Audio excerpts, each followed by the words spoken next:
Bapak Presiden baru saja menyelesaikan rangkaian kegiatan di hari pertama kunjungan ke Hiroshima, Jepang, tanggal 20 Mei 2023. Program Bapak Presiden sangat padat, yaitu melakukan 7 pertemuan bilateral dengan Jepang, Inggris, Kanada, Brazil, Cook Islands, IMF, dan Australia.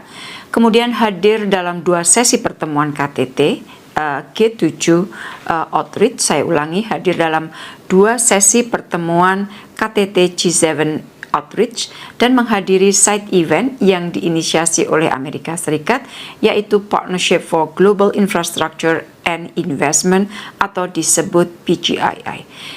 Dengan demikian, maka pertemuan pada hari pertama ini jumlah total yang diikuti Bapak Presiden adalah 10 pertemuan. Satu hal yang patut dicatat dalam semua pertemuan bilateral, semua pemimpin dan juga Managing Director IMF menyampaikan apresiasi tinggi dan pujian atas keberhasilan Indonesia dalam menjalankan presidensi G20 tahun lalu dan sampaikan selamat atas keberhasilan penyelenggaraan KTT ke-42 ASEAN di Labuan Bajo. Managing Director IMF menyampaikan bahwa Indonesia dapat berbicara dengan semua negara dan semua pihak. Dan di tengah dunia yang menghadapi banyak tantangan seperti saat ini, diperlukan lebih banyak lagi peran seperti yang dimainkan oleh Indonesia. Di dalam pertemuan bilateral, Presiden juga menyampaikan bahwa Hiroshima harus menjadi pengingat kita semua bahwa perang hanya akan menghancurkan. Oleh karena itu, seruan perdamaian seharusnya keluar di KTT G7 di Hiroshima dan bukan sebaliknya. Saya ingin menjelaskan secara lebih rinci detail situasi pertemuan.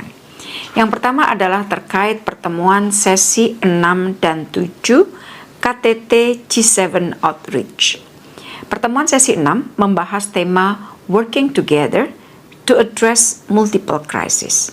Bapak Presiden mendapatkan kesempatan berbicara pertama dan menyampaikan pernyataan secara straightforward dan menekankan pentingnya kolaborasi global yang setara dan inklusif.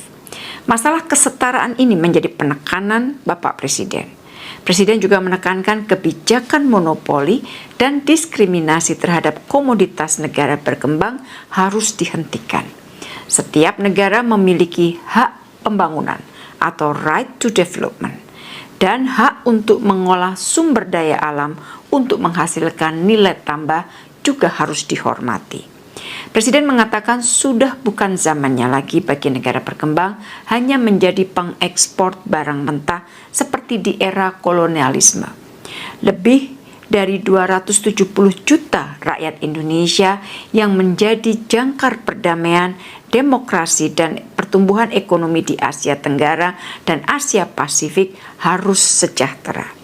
Ini bukan berarti Indonesia menutup diri, melainkan Indonesia meningkatkan kerjasama atau melainkan Indonesia siap meningkatkan kerjasama, namun dalam bentuk lain yang lebih setara dan saling menguntungkan. Itulah pesan pertama Bapak Presiden di sesi ke-6. Pesan yang kedua, mengajak negara anggota G7 untuk menjadi mitra pembangunan hilirisasi industri Indonesia dan mengusulkan dibentuk lembaga semacam quote-unquote OPEC bagi produk-produk strategis lain seperti nikel dan sawit. Beliau menegaskan bahwa yang diperlukan dunia saat ini bukanlah polarisasi yang memecah belah, melainkan kolaborasi yang mempersatukan. Negara G7 memiliki peran besar dalam menciptakan kolaborasi yang konkret dan setara. Kesimpulan yang dapat diambil dari pembahasan sesi 6 antara lain adopsi Hiroshima Action Statement on Global Food Security Resilience. Kemudian di dalam diskusi itu banyak sekali pihak yang menekankan pentingnya universal health coverage. Para peserta KTT juga mendorong kerjasama pembangunan dan mobilisasi sumber dana swasta untuk pencapaian SDG dan mengangkat kebutuhan untuk mendorong investasi konkret PGII dan reformasi Multilateral Development Banks. Rekan-rekan media yang saya hormati, saya beralih ke pertemuan sesi 7 yang membahas tema Common Endeavor for a Resilient and Sustainable planet, including climate, energy, environment. Pesan penting yang disampaikan Bapak Presiden dalam sesi 7 ini adalah pertama, perlunya mengubah pendekatan dalam mengatasi perubahan iklim dari burden shifting menjadi burden sharing. Semua negara harus berkontribusi sesuai kapasitasnya. Komitmen Indonesia sangat nyata, antara lain dengan meningkatkan target penurunan emisi nasional sebesar 31,89%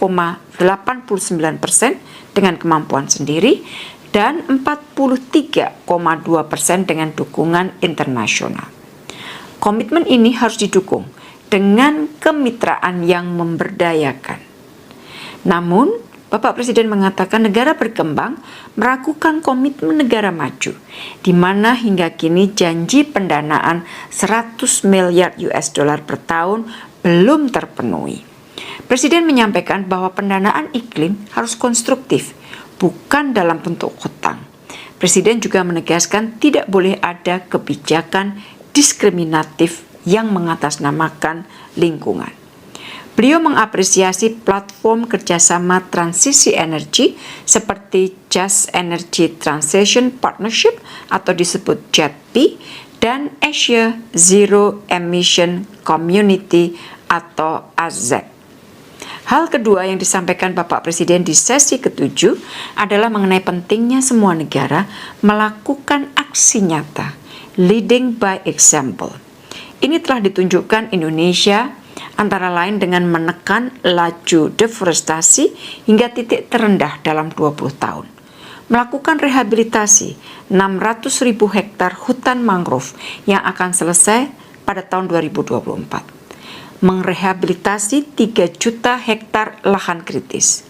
Menurunkan kebakaran hutan hingga 88%, membangun 30.000 hektar kawasan industri hijau dan mendorong pengembangan ekosistem EV. Sebagai kesimpulan, Bapak Presiden menegaskan bahwa kolaborasi dan komitmen kuat diperlukan untuk menjaga keberlangsungan planet bumi. Rekan-rekan, dari diskusi pada sesi 7, beberapa kesimpulan dapat diambil antara lain bahwa pertemuan menekankan ketahanan energi, krisis iklim, dan risiko geopolitik harus ditangani dengan pendekatan holistik. Kemudian efisiensi energi harus dioptimalisasi tanpa melemahkan pertumbuhan ekonomi. Pertemuan juga mendorong bantuan bagi negara dan masyarakat yang rentan atas perubahan iklim atau masyarakat yang rentan yang terdampak perubahan iklim. Pertemuan banyak sekali negara-negara yang menyampaikan bahwa diperlukan kolaborasi yang lebih kuat untuk keanekaragaman hayati, perlindungan hutan, dan juga penanganan polusi laut. Rekan-rekan yang saya hormati, mengenai pertemuan Partnership for Global Infrastructure and Investment atau PGII yang tadi saya sebutkan sebagai side event dari KTT G7 ini merupakan kelanjutan dari pertemuan yang diselenggarakan di Bali. PGII merupakan kolaborasi yang dibentuk oleh G7 untuk membiayai pembangunan infrastruktur di negara berkembang. Acara ini dihadiri oleh 6 anggota G7, Jepang, Amerika, Jerman, Kanada, Italia, Inggris, dan Uni Eropa, dan juga negara mitra G7, Indonesia, India, Australia, Korea Selatan, Komoros, Vietnam, dan Cook Island.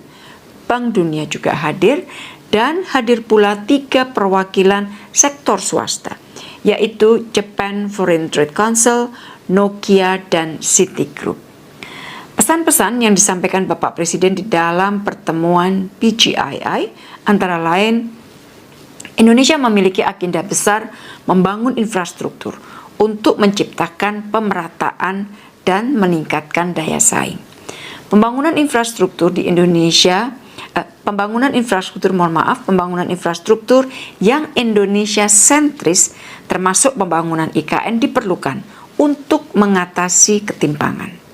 IKN didesain sebagai kota pintar masa depan berbasis alam dengan 70% area hijau dan 80% sumber energi berasal dari energi baru terbarukan. Investasi pembangunan IKN sangat terbuka di berbagai sektor, antara lain transportasi, kesehatan, teknologi, pendidikan, dan lain-lain. Dan Indonesia mengharapkan dukungan PGII terhadap pembangunan IKN melalui investasi konkret dan pembiayaan inovatif lainnya. Rekan-rekan media yang saya hormati, sekarang saya masuk ke rangkaian pertemuan bilateral. Sebagai informasi, banyak sekali permintaan bilateral yang ditujukan kepada Bapak Presiden, dan di hari pertama pertemuan dilakukan dengan 7 negara seperti yang tadi saya sebutkan. Di hampir semua pertemuan, Presiden menekankan pentingnya kemitraan yang setara, inklusif, dan saling menguntungkan. Presiden juga menekankan pentingnya peningkatan kerjasama perdagangan, termasuk menghilangkan hambatan-hambatan perdagangan. Presiden juga mengajak untuk meningkatkan kerjasama investasi dan menekankan pentingnya kerjasama transformasi energi, termasuk implementasi Just Energy Transition Partnership atau JETP. JETP ini penting untuk mendukung upaya mencapai target zero carbon pada tahun 2060. Dan di hampir semua pertemuan, Bapak Presiden juga menyampaikan informasi mengenai hasil KTT ke-42 ASEAN, khususnya mengenai isu Myanmar.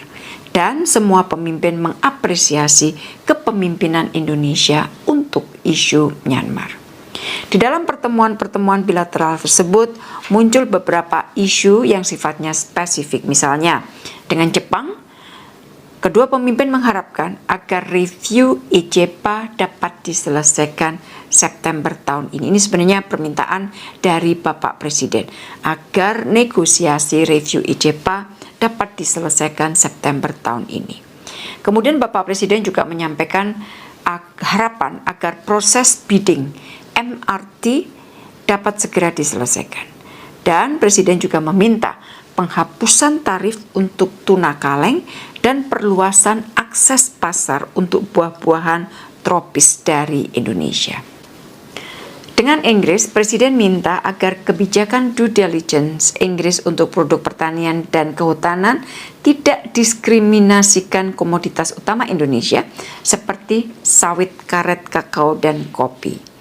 Sementara itu, Perdana Menteri Inggris menekankan komitmen untuk memperkuat kemitraan di bidang transisi energi. Dengan Kanada, dibahas percepatan penyelesaian perundingan Indonesia-Kanada CEPA. Kemudian realisasi kerjasama pembangunan bandara hijau di Kalimantan Utara dan implementasi kerjasama antara BUMN Indonesia dengan perusahaan Kanada terkait pasokan potas dan gandum. Dengan Brasil, pembahasan menekankan pentingnya memperkuat kerjasama di antara Global South, termasuk di bidang kehutanan.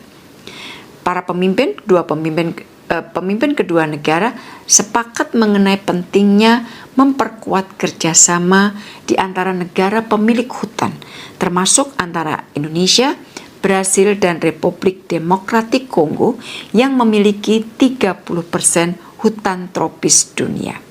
Di dalam pertemuan dengan Presiden Brasil dibahas juga mengenai pengembangan kerjasama ternak sapi dan pengadaan daging sapi. Presiden Lula dalam pertemuan mengundang Bapak Presiden berkunjung ke Brasil.